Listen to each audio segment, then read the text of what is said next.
প্রতি বছরে নতুন করে মুমিন হৃদয়ে আসে দূর করতে কালো রমজানের আলো, রমজানের আলো,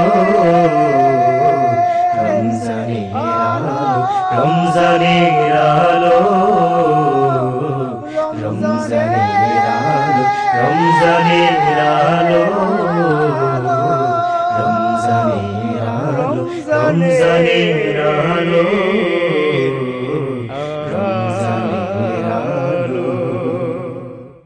আসসালামু আলাইকুম ওয়া রাহমাতুল্লাহি ওয়া বারাকাতুহু। নাহমাদুহু ওয়া নুসাল্লি ওয়া নুসাল্লিমু আলা হাবিবিহিল কারীম, আম্মা বাদ।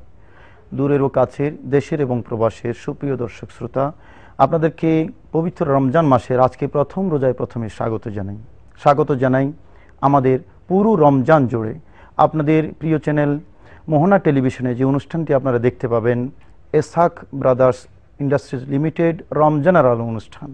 এবং এই অনুষ্ঠানে আমরা প্রতিদিনই আপনাদের সাথে থাকব একই সময় একই চ্যানেলে। দর্শক শ্রোতা, আপনারা জেনে খুশি হবেন এই অনুষ্ঠানটি আমরা এবং আপনারা এই দুপক্ষ মিলেই আমরা অনুষ্ঠানটি সাজিয়েছি। বিশেষ করে আমরা প্রতিটা অনুষ্ঠানে আপনাদের কাছ থেকে দুইটি করে 4টি প্রশ্ন নেব এবং উত্তর দেব আমরা আমাদের স্টুডিও থেকে, আমাদের সম্মানিত অতিথিদের কাছ থেকে। আজকেই প্রথম রমজানে আমরা আমাদের যে অতিথিকে নিয়ে যে বিষয়টি নিয়ে আমরা আলোচনা করব, আসুন সেই বিষয় এবং সে অতিথির সাথে আমরা প্রথমে পরিচিত হই। আমাদের আজকের বিষয় পবিত্র মাহে রমজানের শুভাগমন। এই গুরুত্বপূর্ণ বিষয় নিয়ে যিনি আজকে আমাদের স্টুডিওতে আলোচনার জন্য উপস্থিত হয়েছেন, চট্টগ্রাম জামিয়া আহমদিয়া সুন্নি আলিয়া মাদ্রাসার সম্মানিত মুহাদ্দিস হযরতুল আল্লামা মাওলানা আশরাফুজ্জামান আল কাদেরী। আসসালামু আলাইকুম ওয়া রাহমাতুল্লাহি ওয়া বারাকাতুহু। দর্শক শ্রোতা, রহমত, বরকত এবং মাগফিরাতের মাস পবিত্র মাহে রমজান। রাসূল করিম সাল্লাল্লাহু তাআলা আলাইহি ওয়াসাল্লামের উসিলায় রব্বুল আলামিন আহকামুল হাকিমিন উম্মতের জন্য, উম্মতের নাজাতের জন্য, মুক্তির জন্য, রহমত মাগফিরাতের জন্য যেই মাসটি উপহার হিসেবে আমাদেরকে দিয়েছেন, সেই মাসের নাম পবিত্র মাহে রমজান। কোরআনের ভাষায় আমরা যদি দেখি, লাআল্লাকুম তাত্তাকুন, তাকওয়া অর্জন করার জন্য আল্লাহ পাক এই মাসটি দিয়েছেন। অতীতে রমজান ছিল, আমাদের নবী রাসূল করিম সাল্লাল্লাহু আলাইহি ওয়াসাল্লাম পৃথিবীতে শুভাগমন করার আগে রোজা ছিল, কিন্তু 30 দিন রমজান মাস এভাবে এক টানা সিয়াম সাধনার মাস কিন্তু ছিল না।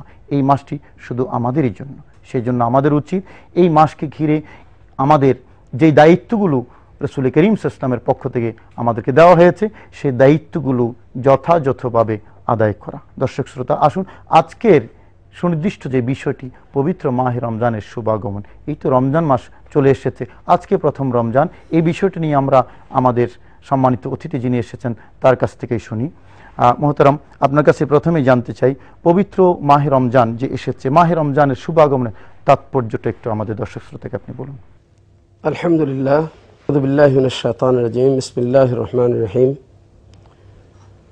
শাহরু রমাদান আল্লাযী উনজিলা ফীহিল কুরআন। সাদাকাল্লাহু মাওলানাল আযীম ওয়া সাদাকা রাসূলুহুন নবিয়ুল হাবিবুল কারীম। আমরা জানি আল্লাহর প্রিয় রাসূল সাল্লাল্লাহু তাআলা আলাইহি ওয়াসাল্লামকে আল্লাহ রাব্বুল আলামিন এই ধরাধামে প্রেরণ করেছেন মানব জাতির চারিত্রিক পরিবর্তনের জন্য। আল্লাহ রাব্বুল ইজ্জত আমাদের প্রিয় রাসূল সাল্লাল্লাহু তাআলা আলাইহি ওয়াসাল্লামকে প্রেরণ করেছেন মানব জাতির পরিবর্তনের জন্য। আল্লাহর হাবিব ইরশাদ করেছেন, বুইসতু লিউতাম্মিমা মাকারিমাল আখলাক, মানুষের চারিত্রিক সৌন্দর্য দানে আমি প্রেরিত হয়েছি। যা কিছু আল্লাহর রাসূল আল্লাহর পক্ষ থেকে নিয়ে এসেছেন, তন্মধ্যে রোজার তাৎপর্য এবং গুরুত্বটা ঠিক অন্য ধরনের। মানুষের আত্মশুদ্ধি যেটাকে বলা হয়, সে আত্মশুদ্ধির ব্যাপারটা নামাজ, হজ, যাকাত ইত্যাদির থেকে রোজার ব্যাপারটা একটু অন্য ধরনের। এজন্যে যেহেতু অন্যান্য ইবাদতের মধ্যে সাধারণত লোক দেখানোর প্রবণতাটা আছে, কিন্তু রোজার মধ্যে সেই দিকটা নাই। এই কারণে যদিও আমরা নিয়ত করি নাওয়াইতু আন উসাল্লি লিল্লাহ, আমরা বলি আল্লাহুম্মা ইন্নী উরিদুল হাজ্জা লিল্লাহ, আল্লাহর জন্য হজ করি, আল্লাহর জন্য নামাজ পড়ি, আল্লাহর জন্য জাকাত দেই, কিন্তু কোনো এবাদতের ব্যাপারে আল্লাহ এটা বলেননি যে নামাজ আমার জন্যে, জাকাত আমার জন্যে, হজ আমার জন্যে, কিন্তু রোজার ব্যাপারে বলেছেন রোজা আমার জন্যে। কারণ রোজার ভেতরে আল্লাহ এমন একটা রহমত বরকত রেখেছেন যে রোজার মাস আসলে মুসলমানের সমাজে স্বাভাবিক একটা পরিবর্তন চলে আসে। এই কারণে মুসলিম সমাজের জন্যে রোজাটা আসলে আল্লাহর একটা অদ্বিতীয় রহমত। এই জন্যে যে কোনো একজন গুরুত্বপূর্ণ মানুষ যদি কোথাও আসে, সম্মানী মানুষ, তখন আমরা তার আগমনকে শুভ আগমন বলি।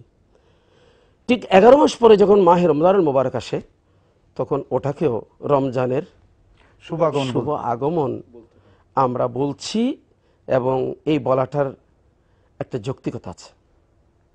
বিশেষ করে আমরা তো সংক্ষিপ্ত সময়ে লম্বা হাদিস বলতে পারবো না। হাদিসে পাকের আলোকে যিনি আমাদেরকে, যে রসুল আমাদেরকে আল্লাহর কথাগুলো বলে দিয়েছেন, সে রসুল সে গাইবের কথাগুলো বলতে গিয়ে আমাদেরকে বলেছেন, জানো আমার উম্মতরা, রমজান মাস যখন আসে তখন আল্লাহ রাব্বুল আলামিন আসমানের দরজাগুলো খুলে দেন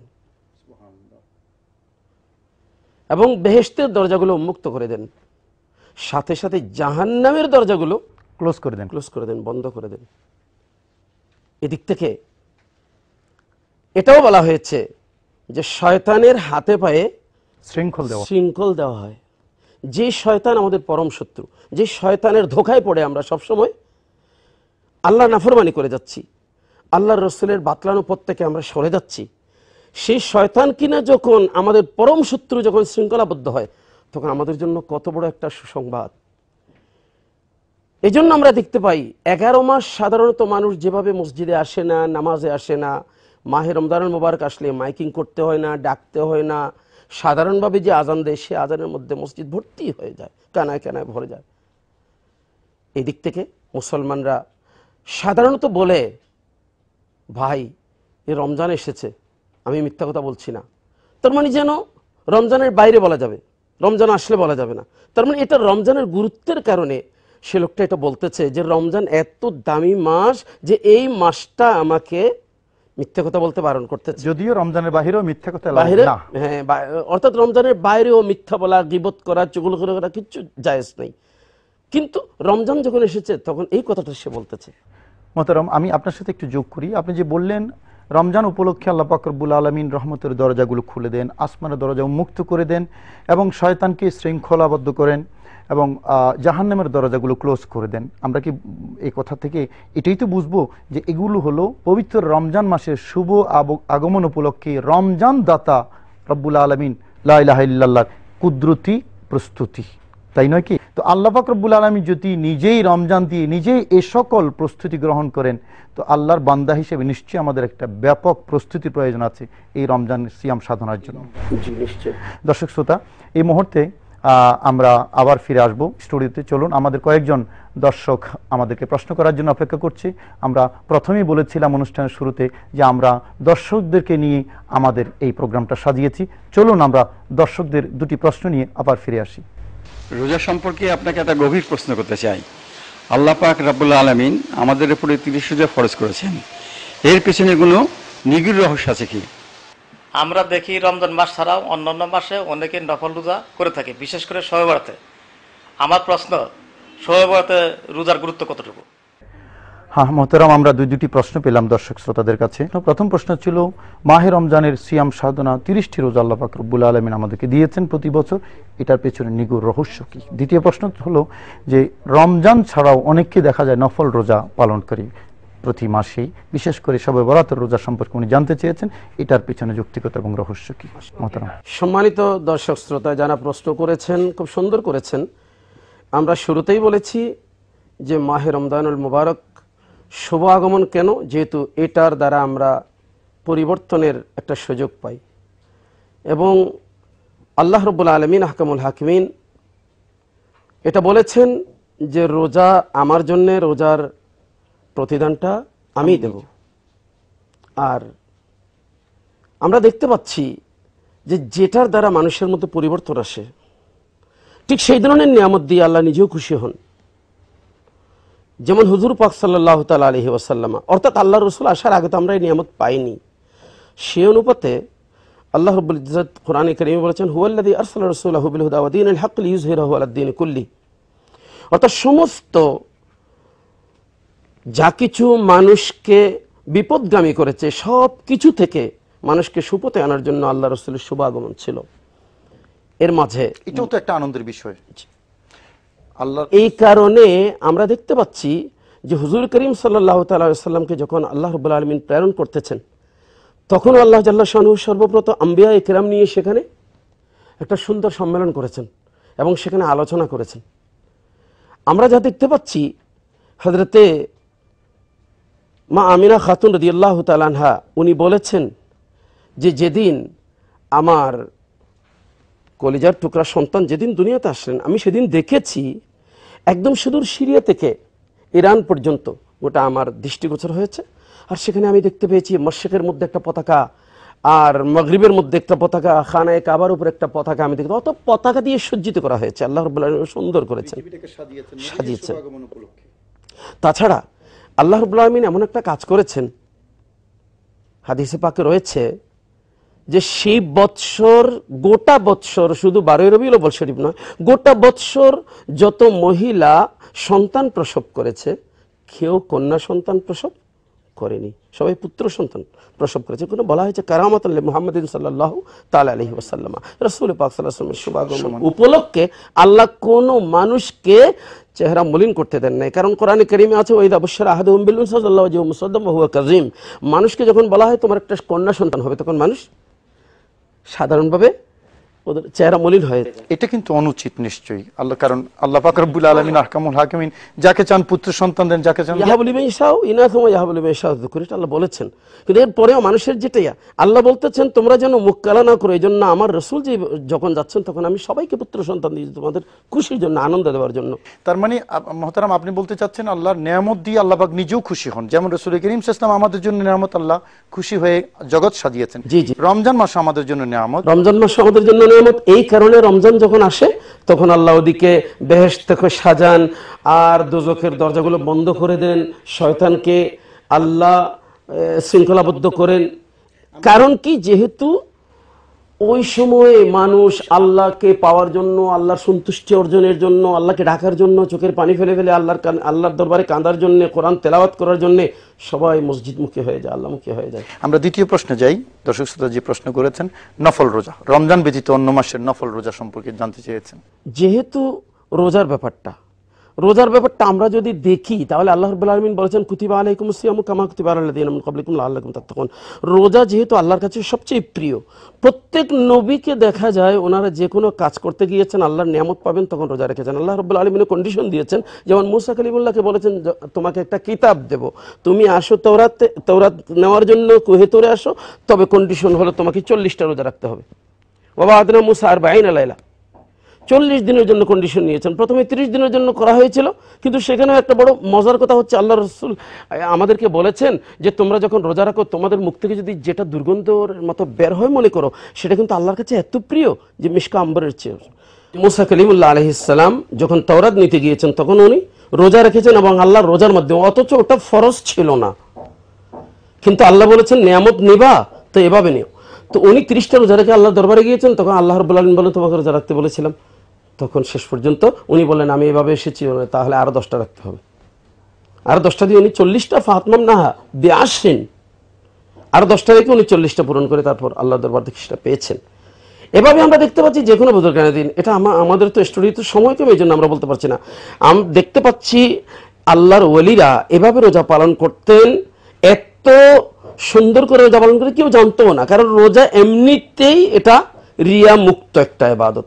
সেখানে হেদায়া প্রণেতা হয়তো বুরহানুদ্দিন আলী মারগিনানি রহমতুল্লাহ আলাইহি দেখতেছি যে ওনার ব্যাপারে বলা হচ্ছে যে উনি ওটা যখন প্রণয়ন করতেছিলেন, ওনার ছাত্ররা ওনার কাছে পড়তো, ওনার খাদেম ওনার কাছে খানা এনে দিত, আর উনি সারা দিনের খানা ওটা থাকতো, আজকে এই ছাত্রকে কালকে ওই ছাত্রকে, এভাবে উনি খাওয়াতেন, কিন্তু কেউ জানতো না যে উনি রোজা রেখেছেন।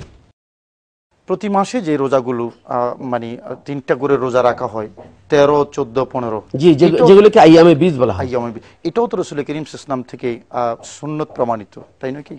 ওগুলো সুন্নত প্রমাণিত। এবং আশুরার রোজা আছে, বিশেষ করে ইহুদিরা যখন মদিনায় গিয়ে যখন তাদেরকে দেখলেন তারা যে হযরতে মুসা কালিমুল্লাহ আলাইহিস সালামের জন্য নীল নদের মাঝখানে রাস্তা করে দিয়েছেন, ওটার জন্য ইহুদিরা যখন রাখতেছেন হযরতে মুসা কালিমুল্লাহ আলাইহিস সালামের ব্যাপারে, তখন সাহাবায়ে কেরাম বললেন, ইয়া রাসূলুল্লাহ, রোজা তো খুব বেশি আল্লাহর কাছে পছন্দনীয়, এখন কি করা যায়? আল্লাহর হাবিব ওটা মানা করেন নাই। হ্যাঁ, এই নিয়ামতের ব্যাপারে যখন তারা করতেছে, তো মুসা কালিমুল্লাহকে তারা মানে মুখে বলতেছে, কিন্তু বাস্তবে না। মুসা কালিমুল্লাহকে মানলে তো আমাকে মানতে হবে, কারণ মুসা কালিমুল্লাহ তো আমাকে মানার কথা তাদেরকে বলেই দিয়েছেন। তো এখন তোমরা ওটা করো যে মুসা কালিমুল্লাহর সাথে তাদের সাথে আমাদের সম্পর্ক আরো কাছের, ওটা করো এবং আরেকটা যোগ করো, আর বিশেষ করে শবে বরাতের যেই রোজার কথাটা এসে স্পেশালি সংক্ষেপে বলতে হবে, সময় কম আমাদের। শবে বরাত বলতে তো আসলে আল্লাহর হাবিব তো বলেছেন যে শবে বরাত এমন একটা দিন, এমন একটা রাত, যে রাতে আল্লাহ রাব্বুল আলামিন তোমাদের রিজিক, তোমাদের হায়াত, তোমাদের মত, তোমাদের ভাগ্য, এটা তোমাদের নির্ণয় করে থাকেন, বন্টন করে থাকেন। তাহলে আমরা সাধারণ একটা নিয়ামতের জন্য যদি রোজা রেখে আম্বিয়ায়ে কেরাম বুজুর্গানের দিন যদি ওটা করে থাকে, তো এত ধরনের নিয়ামত আমাদের জন্য হবে। তো সেই দিন তো আল্লাহর হাবিব বলেই দিয়েছেন যে কুমুল লাইলাহা হাদিস শরীফে এসেছে। মুহতারাম, আমি আবার ফিরে আসবো, আমাদের দর্শক শ্রোতা আবার আমাদের জন্য অপেক্ষা করছে। চলুন আমরা আরো দুটো প্রশ্ন নিয়ে আসি। আমার প্রশ্ন হলো এই যে রোজা রাখা অবস্থায় টুথপেস্ট দিয়ে দাঁত ব্রাশ করা যাবে কি যাবে না? আমরা এটা দেখি, লক্ষ্য করি যে অনেকে নামাজ পড়ে না কিন্তু রোজা রাখে, এটা আবার কেমন? আমি রোজা রাখতে পারবো? মুহতারাম, তিনটি প্রশ্ন আমরা এই পর্বে পেলাম। প্রথম প্রশ্ন খুব সংক্ষেপে, টুথপেস্ট দিয়ে ব্রাশ করা যাবে কিনা, এবং দ্বিতীয় প্রশ্ন, অনেকেই দেখা যায় রমজান মাসে নামাজ পড়ে না কিন্তু রোজা রাখে, আর ছোট্ট একটি শিশু প্রশ্ন করেছে, সে কি রোজা রাখতে পারবে? আসলে ব্রাশ করা আমাদের এখানে যেটা একটা প্রবণতা আছে, তো ব্রাশের মধ্যে যেহেতু ওই টুথপেস্ট দিয়ে করার সময়, হ্যাঁ টুথপেস্ট দিয়ে করে, তো ওটা যদি করে সেটার যদি কোনো কিছু ভেতরে যাওয়ার সম্ভাবনা না থাকে, যদি না যায় তাহলে কোনো অসুবিধা নাই, কারণ দাঁত পরিষ্কার করার এটা তো মিসওয়াক করার কথা হাদিসে পাকে রয়েছে, তো সে সাবধানতা অবলম্বন করতে হবে। তাহলে আমরা দর্শককে সংক্ষেপে বলতে পারি যে রোজা ক্ষতি হবে না যদি ভিতরে না যায়। দ্বিতীয় প্রশ্ন আমাদের, যে অনেককে দেখা যায় নামাজ পড়ে না কিন্তু রোজা রাখে রমজান মাসে, তাদের ব্যাপারে আমাদের কি?